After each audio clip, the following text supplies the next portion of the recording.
A San Marco woman who lost everything during Irma is using her artistic talents now to get her and her family back on their feet. First Coast News' Jason Racheal shows us how she's doing it. Little did Racheal Melo know, the art she sold as a hobby, mainly to military spouses, would end up keeping her military husband and 4-year-old son afloat. All I could think about was how our normal is gone. Racheal Melo's normal life became anything but after Hurricane Irma. I was devastated. I had no idea that would happen. Irma not only cost her business at Creative Grain Studio, it left almost 2 feet of water inside her San Marco home.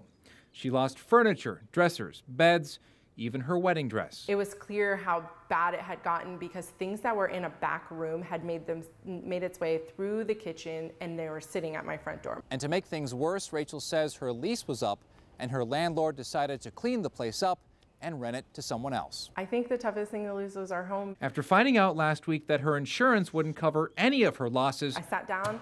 I stayed here till 2:30 in the morning, the first night the electric came on, and I just made signs. One by one, Racheal started making this Jacksonville and Florida-themed art. Luckily, I've had some help with the painting. To help raise money for her family post-Irma. Since Friday, when she started selling them, Racheal says the response has been overwhelming. I'm shipping to Colorado, Tampa, Orlando, and North Carolina tomorrow, so really excited. Now Racheal has a new predicament, keeping up with demand.